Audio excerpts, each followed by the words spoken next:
everybody. TGIF, welcome to the Joy Reid Show. There's a lot going on today, particularly in the Trump regime. Dan Bongino, who is the deputy FBI director, was not at work today. He did not go to work today.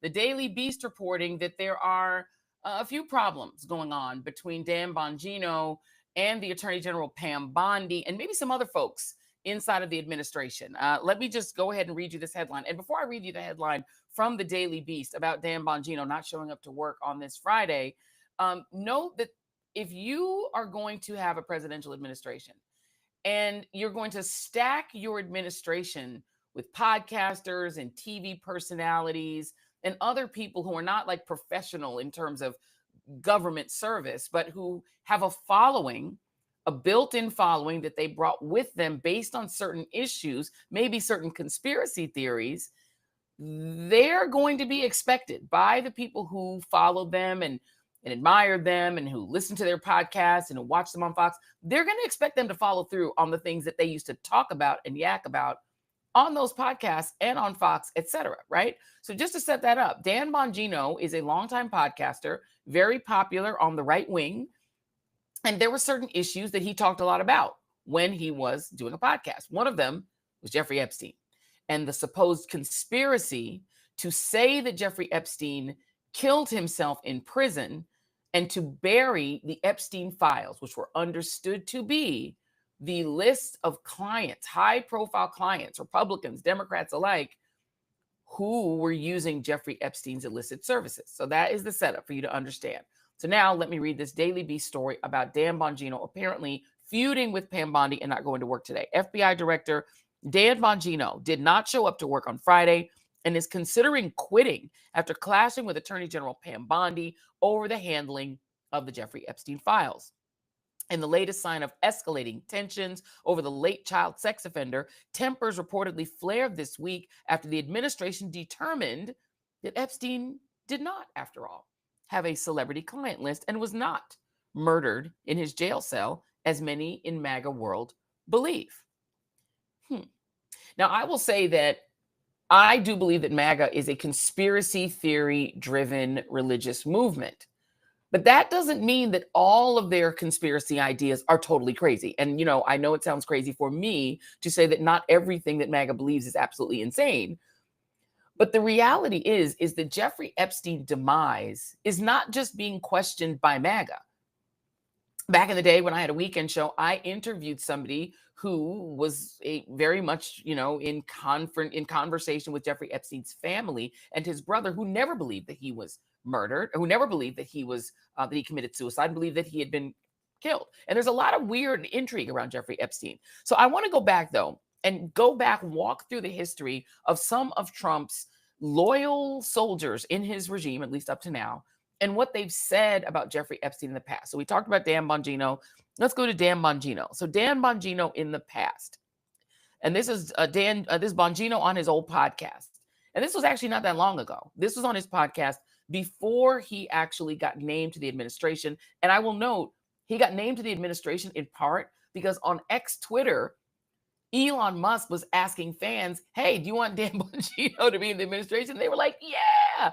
It was literally like a fan pick to have him join the administration. Here's what he said back then, before he was in the administration, about Jeffrey Epstein. Here's Dan Bongino. Huge story. Again, not a lot of people are talking about. There is a little current of information I'm getting that the Department of Justice under Pam Bondi may be finally releasing a lot of information on this Jeffrey Epstein case, which is a huge deal. I don't know if it's going to happen or not. I'm hoping it does. I've been covering it for a long time.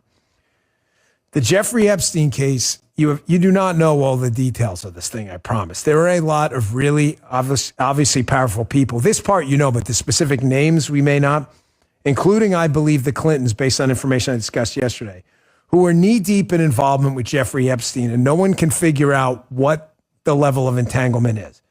Jeffrey Epstein met with Obama's fixer, his lawyer, Catherine Rumler, who was always the one in the middle of these Obama scandals, and we can't figure out what they're hiding. Here's Marsha Blackburn, who has been all over this. She's a senator from Tennessee, Republican, obviously. And she's like, hey, man, is it time now? It's time to start overturning that rock and seeing what's underneath it. Check this out. I've repeatedly requested a subpoena for the complete unredacted Epstein flight logs from the FBI. I've also pushed for the release of Ghislaine Maxwell's unredacted little black book of contacts and addresses.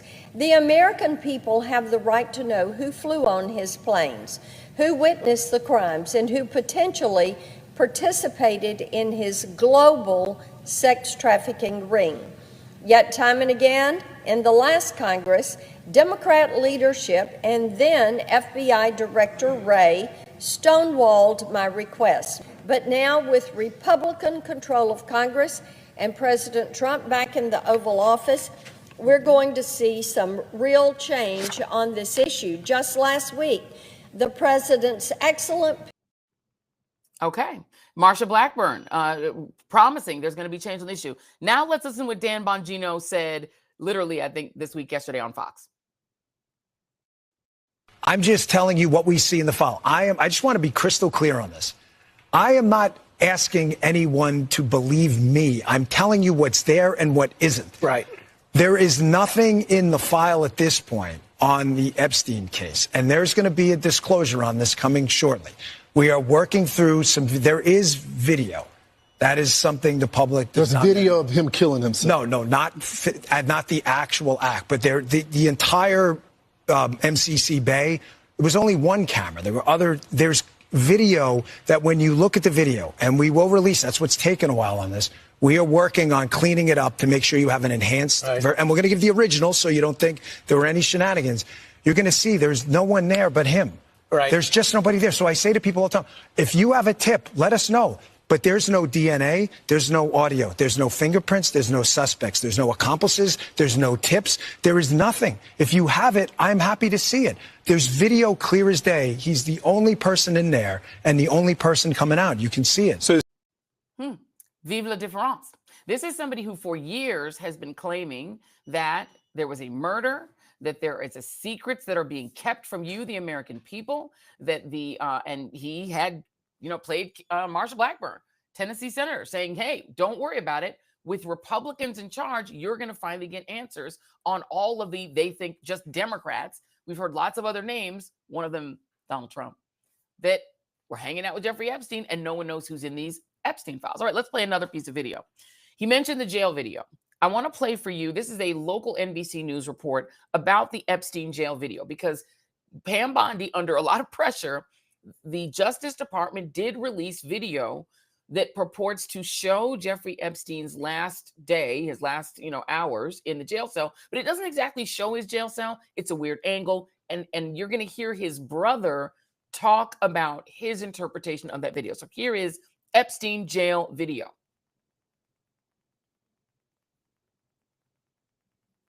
Don't have it. Oh, Epstein jail video question. We don't have it. Oh, okay. Okay. Well, I will just tell you that there is video of Jeffrey Epstein in the jail, but it is an overhang shot of him where you actually can't see it. We don't have Epstein jail video question. We don't have that video. We do not. We do not. Okay. Well, I will just tell you that in that video, you can actually see this sort of overhang shot of Jeffrey Epstein's sort of cell area, but you really don't see anything of him himself. Now let's go to Kash Patel. Kash Patel, also longtime podcaster, right-wing influencer, who has long said also that there is a cover-up in the Jeffrey Epstein case. Do we have Kash Patel from 2023? Not saying it's not there. Who are you going to get So that? for instance, who is currently holding, this is way off the topic, but who has Jeffrey Epstein's Black Book? Black Book? FBI. But who? There's that's under direct control of the director of the FBI. Just like the manifesto from the Nashville school shooting of the Catholic school. We still haven't seen that, right? It's not the Nashville police or PD saying we don't want this out. The FBI airmailed into that operation and said, this is not getting out. Because they do that because this is another government gangster operation. All these local law enforcement communities get funding from the DOJ and FBI for local programs. And if you don't cooperate, you're not getting your $1 million for this, and you're not getting and that's a lot of money to these local districts. That's how they play the game. You know, it's the same thing with Epstein's list. It's like, what the hell are these Republicans doing? Oh, I saw you give out the list. I saw you make news this morning about that. I got to get to that. Yeah. You say that the FBI has Epstein's list. They're sitting on it. That doesn't seem like something you should do. You're protecting the world's foremost predator. That seems like an evil thing to do, regardless of who may be embarrassed in the release of that list. Why is the FBI protecting the greatest pederast, the largest scale pederast in human history? Simple, because of who's on that list. You don't think that Bill Gates is lobbying Congress night and day to prevent the disclosure of that list? And why is it that the Senate, you know, and good for Senator Blackburn to try to get it out, but then Dick Durbin comes over the top and says, no, we're not going to release the names. I don't care about the list itself, but if you release the names, right? What the hell are the House Republicans doing? They have the majority. You can't get the list? You're going to accept Dick Durbin's word, or whoever that guy is, as to who is on that list and who isn't, and that it can and can't be released?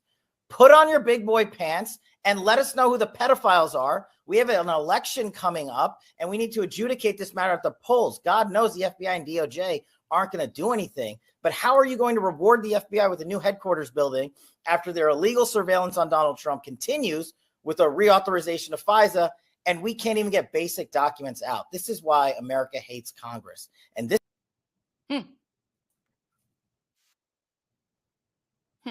So now you have Kash Patel, who used to say that the FBI director is in possession of the Epstein files. Well, I wonder who the FBI director is now. I'm going to say, who is it? Oh, it's Kash Patel. Kash Patel is now the FBI director. So in 2023, he's telling Glenn Beck, the FBI director is who has the Epstein files. That is who is in possession of them. And ultimately, that person, the FBI director, can release them. Well, now, Kash, you're in a position to release them. You are the FBI director. It makes no sense to be the FBI director. You are a podcaster. I wouldn't have made you the FBI director, but Donald Trump did. Donald Trump made you FBI director. And all of a sudden, all of the vehemence about releasing the Epstein files has seemed to vanish when it comes to Donald Trump, who now gets angry if any reporter asks him about the Epstein files.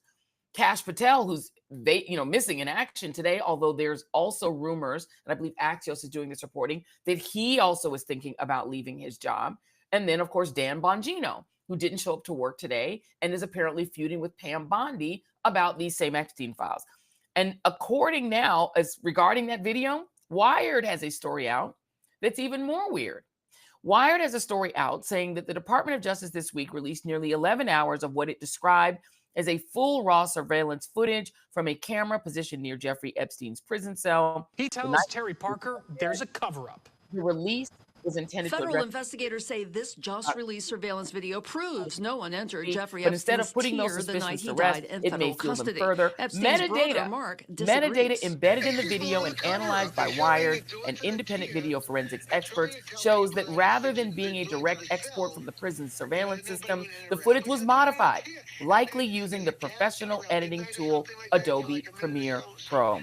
The file appears to have been assembled from at least 2 source clips, saved multiple times, exported, and then uploaded by the DOJ's website where it was presented as raw footage. It's playing on the side right now. So now you can see right there, that's the footage. And that's the footage. I want to actually let you listen to the brother of Jeffrey Epstein. I think he's on that footage. Jason, is that on that same footage? It is. All right, let's listen.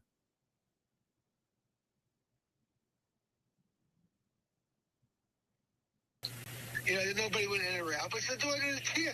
And there's a gap around midnight or something like that for like a minute or so. So who knows what that is? But this thing is bull. It shows nothing. This camera view shows the special. So that's Jeffrey Epstein's brother, his brother, talking to a local news station saying that what you're seeing in that video is BS. It isn't legitimate. And there is this 1-minute gap. Pam Bondi. Okay, let's now do Pam Bondi. Let's talk about Pam Bondi. Let's play Pam Bondi in the past. Pam Bondi used to say that not only is the administration going to get to the bottom of Jeffrey Epstein's death, she was going to get to the bottom of it. And she, in fact, said that she has the Epstein files literally in her possession. Do we have Pam Bondi on Fox? Let's play that. Will that really happen? It's sitting on my desk right now to review. That's been a directive by President Trump. I'm reviewing that. I'm reviewing JFK files, MLK files. That's all in the process of being reviewed because that was done at the directive of the president from all of these agencies. So have you seen anything that you said, oh my gosh? Not yet. Okay. Well, we'll check back with you. On Let's Play Pam Bondi this week. You go ahead. Sure. First, to back up on that, in February, I did an interview on Fox, and it's been getting a lot of attention because I said I was asked a question about the client list, and my response was, it's sitting on my desk to be reviewed, meaning the file, along with the JFK, MLK files as well. That's what I meant by that. Also, to the tens of thousands of video, they turned out to be child porn downloaded by that disgusting Jeffrey Epstein. Child porn is what they were. Never going to be released, never going to see the light of day. To him being an agent, I have no knowledge about that. We can get back to you on that.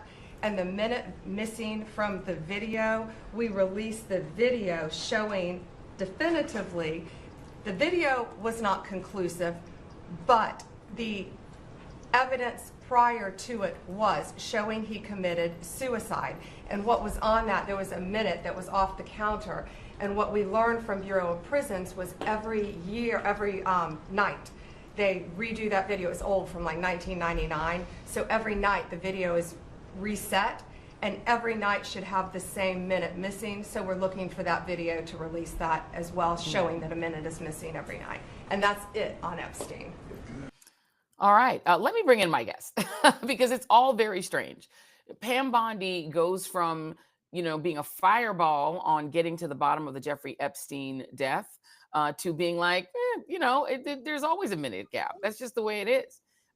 Kash Patel, very quiet right now after saying, yeah, we're going to get to the bottom of it. And the FBI director can do it. He's not FBI director, not happening. And Dan Bongino not coming to work. Julie K. Brown is our guest. She is a longtime reporter at the Miami Herald. And she has been one of the journalists who has been the most on top of this Jeffrey Epstein saga. And it's great to have her here because she is an expert on this case. Julie K. Brown, thanks for being here.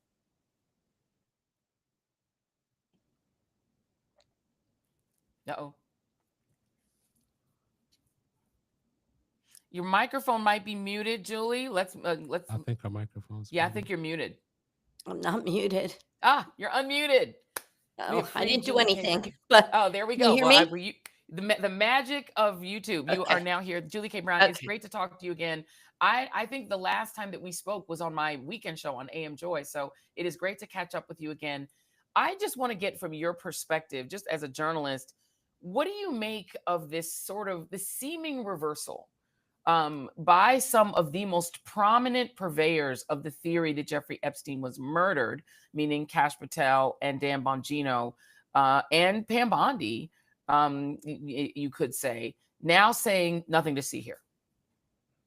Well, obviously they don't know, they didn't know what they were confronting here. They didn't know how much material there is there.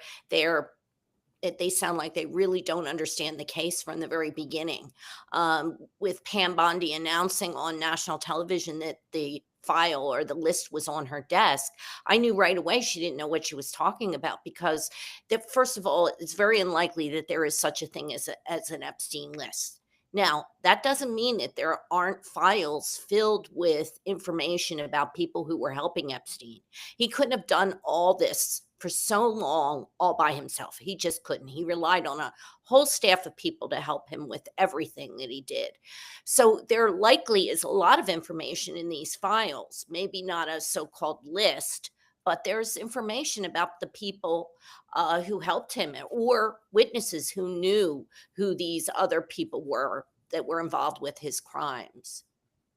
And so let's go back, because I think for those who are not, who have not followed every gory bit of the details of Jeffrey Epstein's horrific life, one of the reasons that people are so suspicious about his death is that he was in the Federal Bureau of Prisons, and at the time, William Barr, was the Attorney General of the United States. And there is a connection between the Barr family, namely Barr's father, and Jeffrey Epstein through his job that he had as a teacher in New York. Can you explain that connection, please? Well, we believe that Bill Barr, his father, hired Jeffrey Epstein because Jeffrey Epstein didn't have a college degree when he was hired at this very elite, prestigious school in New York. So how would it be that he was hired unless he knew somebody? So the idea that Bill Barr's father was there at the time seems, and we've been told repeatedly that he was the person that would have signed off on hiring someone like Jeffrey Epstein. Now, whether that had anything to do with what happened in the prison, we really don't know. What we do know is that the investigation showed that there was a lot of lapsed security there. The cameras weren't working. The guards weren't paying attention. They lied on their reports. There's a whole litany of problems here. And I think it's always troubled me because I've covered prisons for so long, and I know how these crimes happen in prisons all the time. And, these are criminals, and they know how to evade the cameras, for example. They know how to commit these crimes. So what's always troubled me about this is that they've never released really all the documents that they have on his death, including his autopsy, quite frankly. And let's talk about the attempted strangulation murder of Jeffrey Epstein, because the other piece of the puzzle is that there was an allegation that a dirty cop, basically somebody who had been convicted of crimes, but who was a police officer, tried to strangle Jeffrey Epstein not that long before he was actually supposedly died by suicide, right? Well, you want to know something funny about that? That report disappeared. We don't have that report, and neither does the Bureau of Prisons. When they released the report into Jeffrey Epstein's death, they mentioned in the report that they tried to get the report about that previous episode, and it's just gone. That there's been, as I said, this investigation is filled with things like that, and it does fuel all these conspiracy theories. I tend to think, I try to focus on what we know and what we don't know, and there is still a lot we don't know that I think really needs to be investigated. I'm not saying I think that he was murdered, but you put the guy. Why would you put Epstein was pretty frail at the time he was arrested. Why would you put him in a cell with a big, beefy former cop who, by the way, was accused of murdering 4 people? Why would you do that? So it really, there's a lot of questions. Like I said, it don't, have any answers or make any sense. Really, the answers don't make any sense. Well, and indeed, if in fact he was suicidal, why would you have him in a cell alone? Because after that allegation, he was then placed solo in a cell. And if you're claiming that someone was suicidal, I know enough cops and former people who worked in prison environments that you would never put them in a cell by themselves. And then there are just so many coincidences, both guards falling asleep, the fact that there was no actual video into his cell, so no one really could see what happened. There's a lot that's strange. And then there is this question of what he knew. Can you talk? Let's go all the way back. This guy is a math teacher with no college degree, as you said, at the Dalton School, I believe. It's this very prestigious school. He then goes from there to suddenly being the investor of choice, the investment broker of choice for a lot of really prominent people, including the guy who ran Victoria's Secret. Can you tell that story? Well, Epstein at one point was sleeping on a couch. I mean, he had no money. He was trying to make it in the world of Wall Street. He actually made a bunch of mistakes, got in trouble with the SEC, somehow evaded that, and then ended up opening his own company where he allegedly said he was only going to take people that had, I can't remember how many millions, but you had to have tons of millions of money or he couldn't even be his client. Look, he was a very, very smart man. He really did have a lot of intelligence, and he also knew how to manipulate people. And we don't know exactly how he met Les Wexner. I mean, he was an owner of Victoria's Secret, so who knows? But he somehow met this very wealthy man who ended up giving Jeffrey his house in New York, which is, and I think still remains, the largest residence in the whole city of New York. Why would you give a guy a piece of property like that? And ultimately, Les Wexner claimed that Epstein kind of embezzled the money from him, but he didn't. He never reported it to the police. There's always been these names of some very big time millionaires who did business with him. And Les Wexner was one of those people.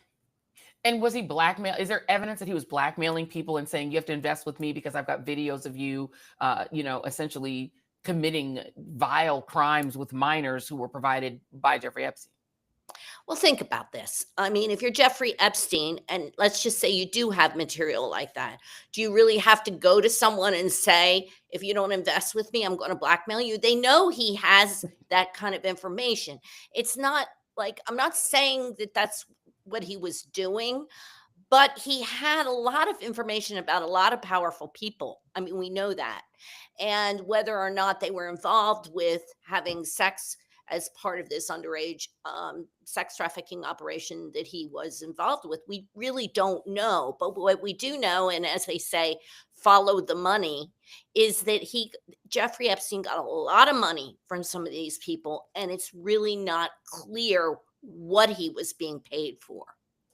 And then he goes on to move to Florida at some point. We know some of his alleged clients for the sex trafficking of girls, of teenage girls, and sometimes preteen girls, allegedly included Prince Andrew, lots of people flying on his plane, Alan Dershowitz saying that he, utilized some of Jeffrey Epstein's masseuse services, but that he was only getting massages. So he said, Harvard University taking big donations from. I mean, he was like, running around with the very rich and famous, right? He was flying the Clintons on his plane, lots of politicians on his plane, Donald Trump partying with him. Can you talk specifically about the Donald Trump relationship as you understand it?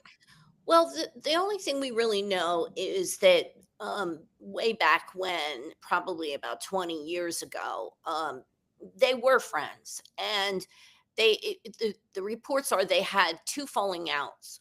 One was because of a property in Palm Beach that they were both bidding on, and Trump ultimately won the bidding war, turned around and resold the property to some, I think a Russian oligarch, and made an awful lot of money on that property. And because they were in competition for that property, they had a falling out over that.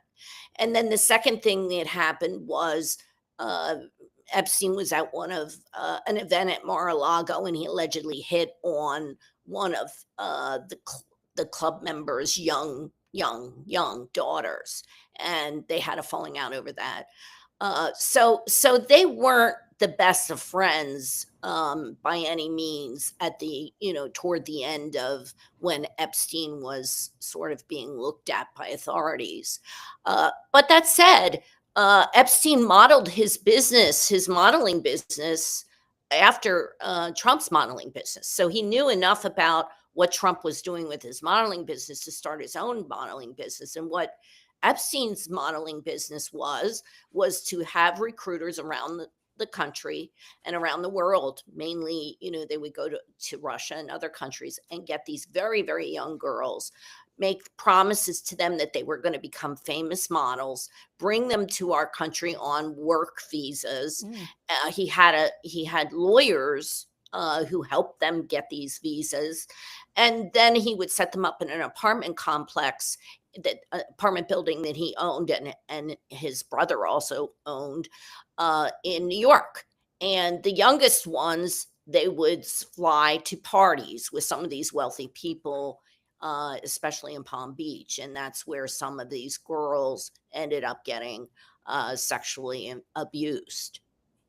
And let's talk about the Pam Bondi of it, because when Jeffrey Epstein was in Florida, he was going back and forth between Florida and New York, conducting these vile businesses, and also a Caribbean island. I believe he had a whole island, Lolita Island, they called it. So he's going to all these different places. Eventually, he does get caught up legally. And Talk about that. And what would Pam Bondi have been doing at that time? Well, I don't think she was Attorney General in Florida Right.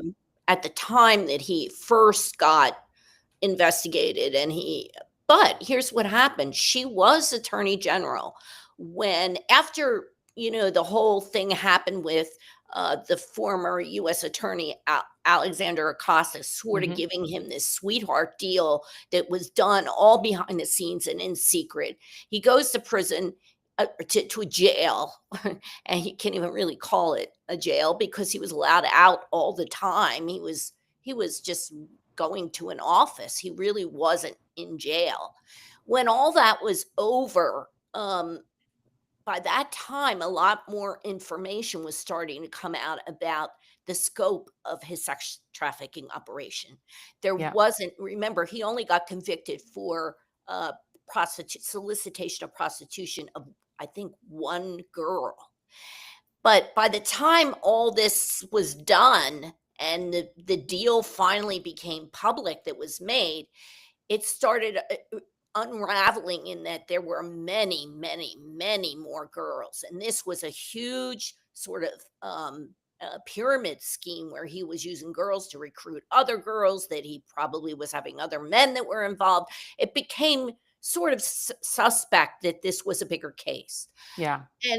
And there were stories written about it. And Pam Bondi was Attorney General in Florida when all this was happening. So I've always wondered why the state of Florida didn't look into it. And there's no evidence that I know of that they did. Exit question to you before we let you go. There's also the allegation that he was an agent, either an agent working secretly for the FBI, potentially CIA, potentially Mossad in Israel. Any of that? Any truth to any of that? I just don't know. I've never seen anything. I know it's been out there with a lot of the conspiracy theorists. I think that it's possible. I mean, we believe that he knew Ghislaine Maxwell's father, Robert Maxwell, who was involved in some of that intelligence, especially Israeli intelligence community. So I think it's possible, but we really don't know. And that's why, I think if nothing else, the victims deserve to know why he was allowed to get away with these crimes for so long. And how and why he died, because I think it is actually relevant to the American people and, to your point, to those victims.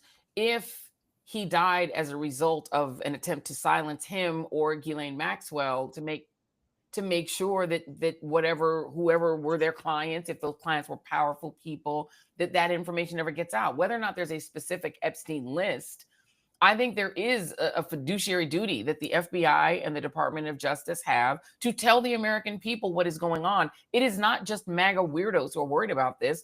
There are victims of Jeffrey Epstein, and there are just regular people who would just like to actually know the information. Julie K. Brown, anything I've left out that you think people need to know about this case, and any insights that you might have as to why Dan Bongino might want to quit over it?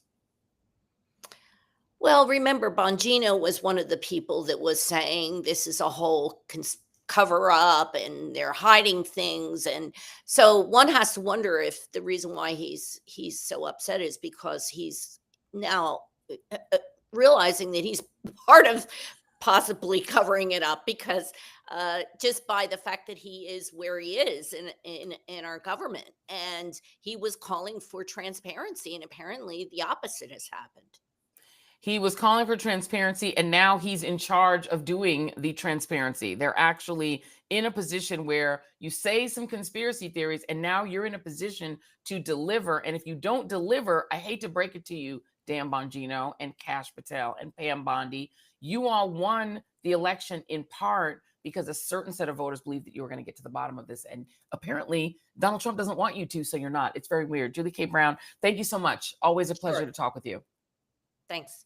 Thank you very much. All right, we're going to go on to our next topic. And I want to thank everybody that's in the chat. I'm trying to shout out a couple of you, and lots of questions in the chat about Bongino, about whether or not this is indeed a cover-up, about Ghislaine Maxwell. Yeah, is she ever going to go to trial? Are we ever going to get any information? We have no idea. All right, let's move on to another topic. Over the last couple of days, the Trump administration has disallowed the government of China, or the people of China, the People's Republic of China, from purchasing American farmland. And they've created this prohibition to try to make sure that all of Americans' food products come from American farms, owned by Americans, not owned by foreigners. Lots of people probably agree with that. The other thing that they've done is to say that even on American farms where American farmers are attempting to cultivate products for the American people, they will not allow any undocumented labor to be a part of that. So I now want to play for you some sound of the Agricultural Secretary. Her name is Brooke Rollins. Brooke Rollins is asked about the challenge of keeping American farms open if you're also going to raid them and arrest their workers, some of whom are undocumented. Here's Brooke Rollins. The president has expressed concerns about how mass deportations would affect the farm industry. Do you have concerns on this front? And are you hearing about some of these top conservatives saying that there's a push for amnesty for this workforce? I appreciate you bringing that up. There's been a lot of noise in the last few days and a lot of questions about where the president stands in his vision for farm labor. The first thing I'll say is the president has been unequivocal that there will be no amnesty. And I think that's very, very important. I and the rest of our cabinet certainly support that, effectuate that, and make sure that happens every single day. The second thing, to your question about mass deportations, the president and I have spoken about that once or twice, and he has always been of the mindset that at the end of the day, the promise to America to ensure that we have a 100% American workforce stands, but we must be strategic in how we are implementing the mass deportation so as not to compromise our food supply. Ultimately, the answer on this is automation, also some reform within the current governing structure. And then also, when you think about, there are 34 million able-bodied adults in our Medicaid program. There are plenty of workers in America, but we just have to make sure we're not compromising today, especially in the context of everything we're thinking about right now. So no amnesty under any circumstances. Ladies and gentlemen, the Agricultural Secretary of the United States essentially announcing that the 34 million recipients of Medicaid will be made available to American farmers to use as cheap labor on their farms.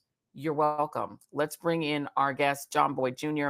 John Wesley Boyd Jr. is an African-American farmer, civil rights activist, and the founder of the National Black Farmers Association. He operates the Boyd Farm, which has 1,500 acres across 3 farms in Baskerville, Virginia, where they grow soybeans, corn, wheat, and currently raises 150 herd of beef cattle.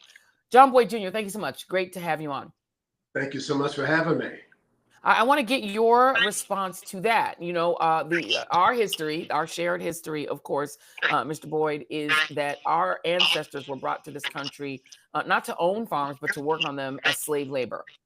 And replacing that cheap labor, once it was wrestled away from the Confederacy and other farms across the country via the Civil War, there's been this sort of endless quest to replace that farm labor with cheap labor, right? And the cheap labor of note today is largely undocumented. And now what the Agricultural Secretary is saying is that they're going to swap that labor out for folks that get Medicaid. Your thought? You know, it just take things to a whole different level here, you know? There's no way that those persons are going to do this kind of hard work. That's the first thing. Farming is the hardest occupation known to man. I just got off the tractor, and I'll be honest with that, I took a shower and changed my hat to come on this show with you, you know? And it's the hardest occupation known to man. It's hot outside today. It takes a special kind of individual to go out there and do this work day in and day out. And so if you think someone who's already has, I'm gonna use my grandmother's terminology, some sort of ailment, that you already have some difficulties, and you're gonna come out here and do farm work, picking tomatoes and everything else, people, it's not going to work. The folks who are already here were the ones actually, doing the work in the first place. And first of all, to talk about what you spoke about, blacks are the one that, made tobacco gold and cotton king here. So let's go back and tell the whole history. And once we stopped doing it for free, they had a problem paying us. And, the whole issue with land, the way black people got land in this country is because the money wouldn't spend in the South, the currency wouldn't spend, and they had this states like Virginia and other had an opportunity to exchange the currency. They wouldn't do it, and they lost the money. And then they started selling land to blacks to stay on. That's how we got the land in the first place. And then after the 60s, they said, oh, okay, man, we want all this land back. And they used USDA and the county committee to get land back to steal land back legally. And my daddy would always say, they always use a legal way to outmaneuver black people in this country. So that's how they got rid of blacks in the first place. They didn't want to pay us, and black people say, you know what? I'm moving up south. I'm moving to Chicago and New York City, and I'm not doing this kind of work for free anymore. And then they brought the migrant workers in. And now they're saying they don't want them. They don't want them here. Anybody with some skin tone in this country, Joy, they don't want you here. But they are bringing white farmers from South Africa, providing them with a fast path to citizenship, and going to offer them homesteads and land out of federal inventory, the land that came from black people. At USDA, if it's in inventory and it came from USDA, it came from black people, black farmers like myself. They're going to give that land to white farmers and provide them with a fast path to citizenship. But they say they don't want anything, Joy, to do with race in this country. Or we want to do away with that. We don't want nothing to do with race. But they want to bring white farmers. I want to be I'm going to say it twice to your listeners understand what I'm saying. They want to bring white farmers in from South Africa that look like them and give them land and give them a fast path to citizenship. And anybody that has some skin tone and they classify them as immigrants, they're shipping them out of this country just as fast as they can. And by the way, it sounds like they want to give, to your point, these Afrikaner farmers, if they're going to give them land, it sounds like they're also talking about giving them forced labor by force, essentially, because it doesn't sound like they're going to offer the opportunity for people who get Medicaid and who receive SNAP and who receive, Meals on Wheels, et cetera. It's not as if they're saying, well, no, this is an opportunity for you. It sounds to me like it would be compulsory. Like there is a desire. And I have said this before and sounded like a conspiracy theorist for saying all of these things go hand in hand. If you are trying to rapidly deport the specific ethnicity that makes up a bulk of farm workers and agricultural workers, you're going to need to replace those workers. And we just heard the Secretary of Agriculture say that there are going to be two sources of replacement labor. It's going to be automation. And so they're looking at using more automated labor. And you can talk about how effective that is on a farm like yours, but also forced labor provided by people in exchange for receiving food and medical assistance from the government. That, to me, sounds like slavery or indentured servitude. Is that what it sounds like to you? It's the bottom of the barrel, if I didn't describe it correctly enough for you. It's the bottom of the barrel. First of all, and I tapped on it, you have to have a certain level of skill set to do this kind of work. You have to know how to do it. I've been farming 42 years. I'm fourth generation farmer. I just didn't show up out here and learn how to farm. I was taught how to farm by my daddy, John Boyd Sr., and my grandfather, Thomas Boyd. And my daddy called himself a master farmer. I said, Dad, what's a master farmer?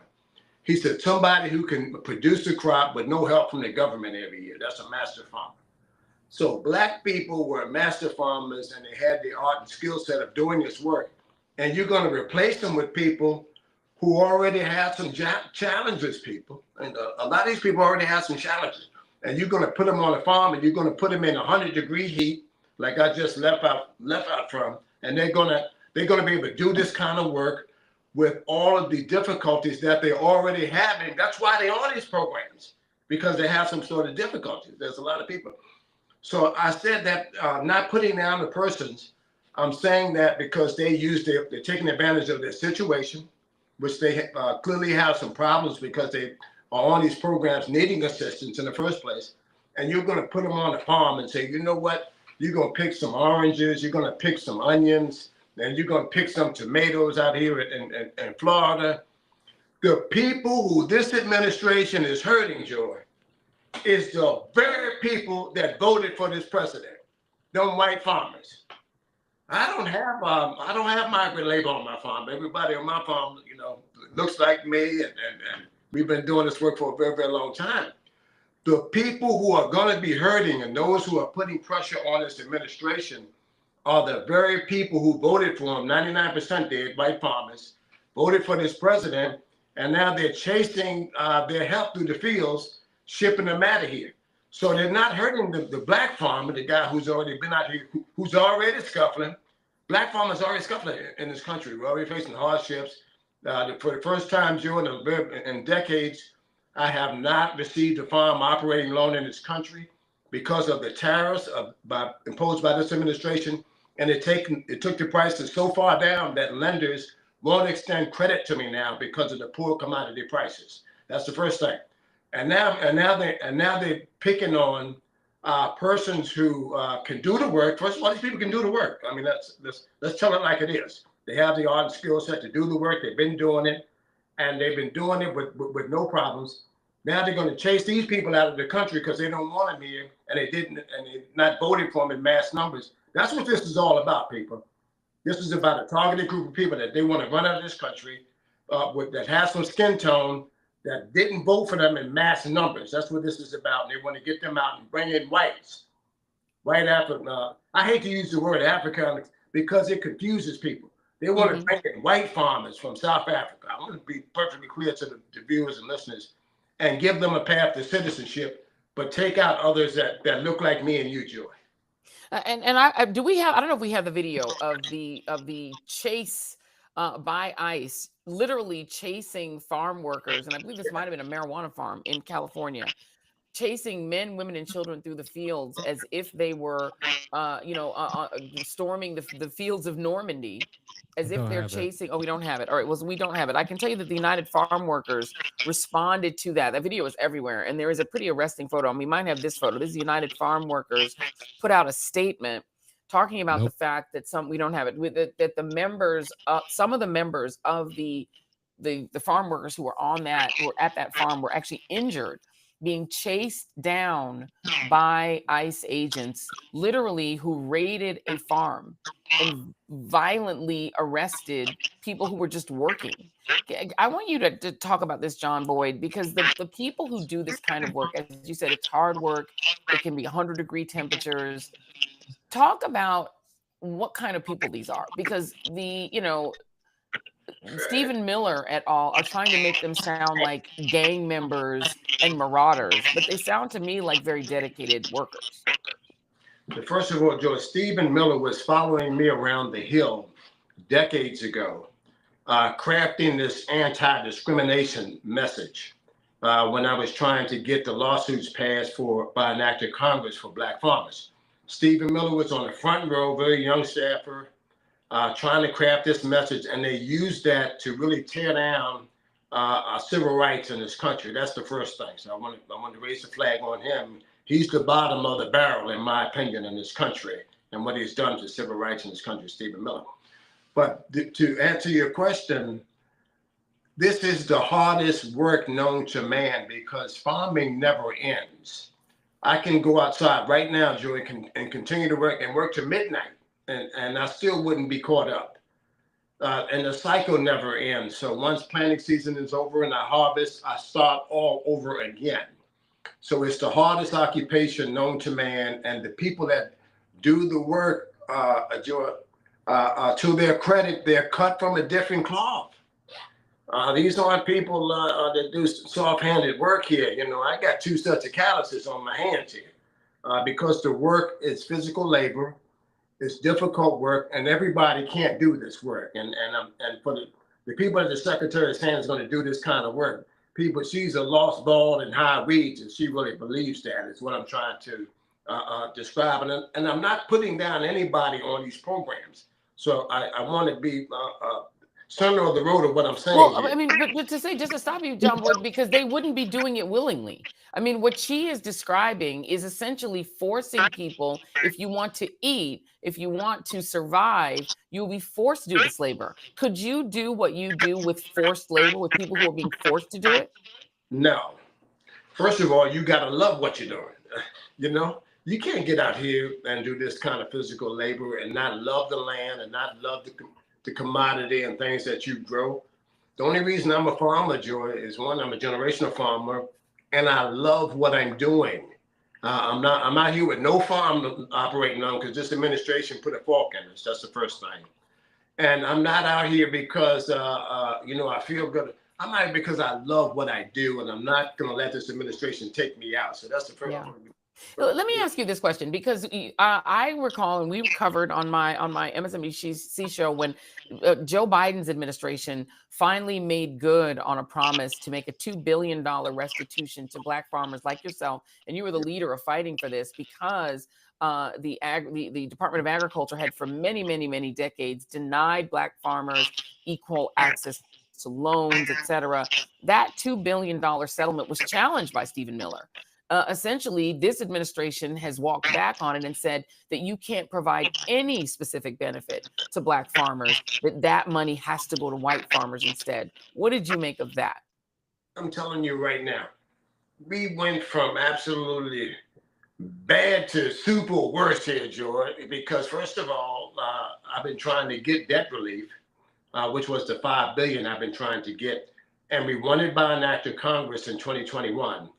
Stephen Miller went around and organized white farmers and law firms to sue me and other Black farmers in federal court, and different federal courts where the judgeships were stacked in favor of Republicans. That's what they do, people. And they sued us in Florida and Texas, and they won a temporary injunction. Joe, I had to raise money, and I love my people, close your ears, but we get $25. And that's a lot of money, or $100 or something like that.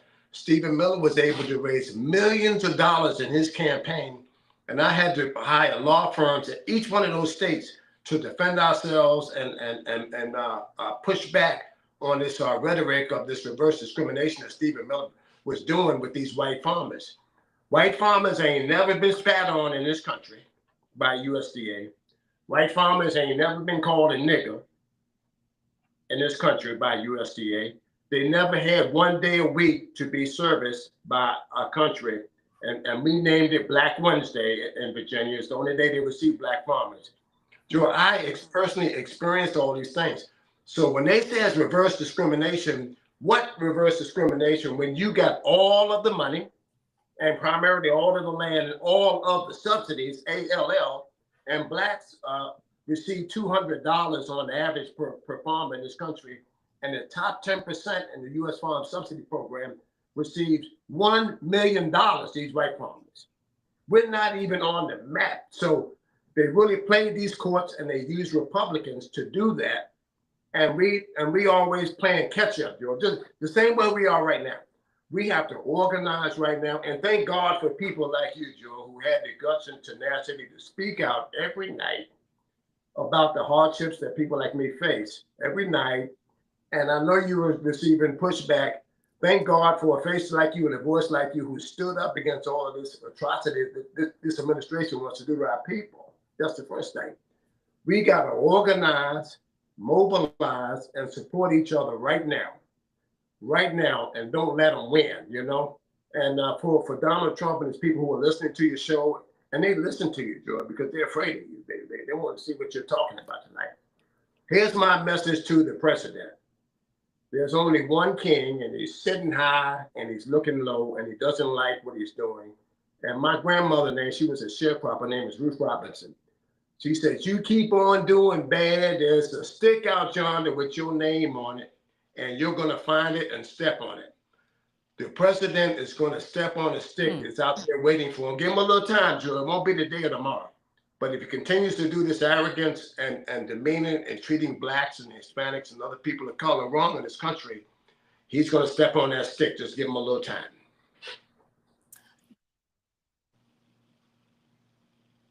John Boyd Jr., it is a pleasure to speak with you. Thank you so much. The compliments were unneeded, but they were very kind. I appreciate you. Keep fighting, and the door is open for you to come back here anytime. Thank you so much for having me. God bless you. Thank you. All right, y'all. And you should understand, too, that when you cut U.S. aid, understand that you're hurting farmers like John Boyd Jr., because a lot of that, a lot of what we were sending to other countries to try to combat poverty and hunger in other countries came from farmers like Mr. Boyd. It is farmers who get hurt when you cut off those programs, because that was actually, in a sense, a subsidy to them. When you cut food stamps, farmers are providing a lot of the wheat and soybeans, et cetera, that are going into the foods that then get purchased by people who have SNAP. So when you cut SNAP, you're actually hurting American farmers, because remember, the original food stamp program was a green and a red stamp. One of them was a farm subsidy, direct farm subsidy, and the other one, you had to purchase farm products with it. That was the idea. It was each hand helping each other. And understand that black farmers have been even more behind the 8 ball, as Mr. Boyd Jr. has spoken about, because they've gotten fewer subsidies, fewer opportunities, and fewer programs. And then just they finally got a settlement through the Biden administration.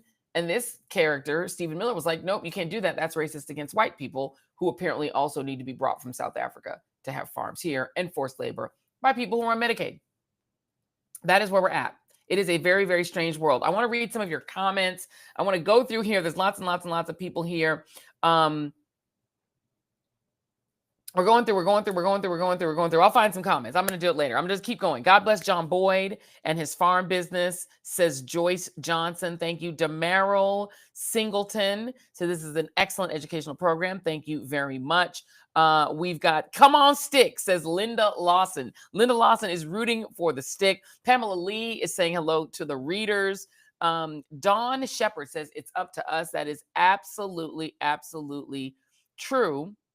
And people need to understand that all of these things that are being done, when it comes to attacking Home Depot and rounding people up there, you're hurting Home Depot, because a lot of the building trades rely on undocumented labor. It is not ideal. It is suboptimal, as they say, that this country is so addicted to cheap labor. This country began on the idea of free labor. It made this country into an empire. We were a cotton empire because of free labor. And after getting hundreds of years of free labor from Black people, then this country rolled over to cheap labor. They tried Italian labor, which was down south. You had a lot of Italians in places like New Orleans who were working as sharecroppers, as cheap labor. They went and grabbed Puerto Rico in order to get cheap brown labor. We annexed a big chunk of Mexico, which is why there are so many Mexican Americans in places like Colorado and California and New Mexico. That was Mexico. But when the United States grabbed that country, they said, ooh, look, brown people, cheap labor. We brought in Chinese cheap labor to build our railroads. They provided the back-breaking labor to connect the east and the west coast of the United States. That cheap labor wound up living mainly in California, but they were literally excluded from continuing to immigrate here in a 1924 Immigration Act designed to keep the country as white as possible and completely exclude Asians from being able to migrate here. But they wanted their labor. They just didn't want them to come bring their wives and children and start families here because they didn't want them to grow in numbers. Well, surprise, surprise, they've already done that. Asian Americans actually outnumber African Americans in the state of California because people do bring their families. Men don't come here just to build railroads and not want to have a family. And so they have a family, and then all of a sudden you've got more Asian Americans. But the reason that we have so much diversity in this country, the reason we have Filipinos here, which is the largest Asian American group, the reason that we have Puerto Ricans, the reason we have Puerto Rico is because of this constant quest to replace the free labor of Black people with the cheap labor of brown people, and just serially replacing that cheap labor and then being shocked and surprised when those people have families and grow in number and then getting mad about the demographic changes. But the demographic changes are your fault, America. You wanted cheap labor. Now you got it. And now we have an agricultural sector that is very, very much dependent on undocumented labor. And by the way, it's not just the agricultural sector. The hotel and hospitality sector is too. Just ask Donald Trump, who's used H-1B visa labor at Mar-a-Lago for decades. He relies on foreign labor so that he can pay them less than what he would probably pay Americans to do, to be the porters and the cooks and the maids, etc., at Mar-a-Lago. And I'm sure at all his other golf courses. So even Donald Trump understands that foreign labor is necessary for him to be rich. And so all of these companies that are super reliant and dependent on all of these sources of cheap labor, they just don't like it when they then walk into a Walgreens and people are speaking Spanish. You're mad about it, but you do also want their work. So now if you start to terrify that labor, where they're too afraid to go to work in the fields, too afraid to go to work at Home Depot, too afraid to go to work at a restaurant, being a dishwasher or a cook, guess what's going to happen to those businesses? Businesses like Mr. Boyd's farm. He doesn't use undocumented labor, he says, but other farms do. And those farms are going to start to lose business, or food is going to be incredibly expensive because we're going to have to pay more for food that is being produced by either more expensive labor or fewer laborers. And so the idea of doing that and at the same time throwing up tariffs against imports and at the same time shutting down agencies that actually do business with farmers, it is as if Donald Trump wants the economy to collapse, wants things to be more expensive, wants inflation to go up. And I'm not sure why he's doing that. And then at the same time, he could just as easily assuage his own supporters by doing things like releasing the Epstein Files. That would keep them busy if you just release the things that you promised you were going to release. And he won't do that either. Why not? There's a lot that's curious that's going on in the Trump regime at the moment. And we're going to keep looking at it. We're going to keep talking about it. We're going to keep noodling on it because there are weird things going on. It is a scary time. Please be safe out there. And unfortunately, if you're a brown person, you're now living essentially in white South Africa in the 80s and having to bring ID with you everywhere and having to bring your passport and proof of your citizenship everywhere you go because you might get arrested. What's that about? I appreciate y'all watching the Joy Reid Show. We'll be back on Monday with more show, more great guests. Be sure to hit subscribe, hit that like button so that we know that you like what we're doing. Hit subscribe so that you can grow and be part of our family. We want the Readers family to be big, big, big. So make sure that you don't just lurk, that you also subscribe and also share this. And we appreciate y'all. Thank you to all that have joined Team TJRS. Don't worry. I promise you our Team TJRS private chat is coming. It's coming. It's coming very soon. Thank y'all for tuning in, and we'll see you on the next The Joy Reid Show. Bye-bye.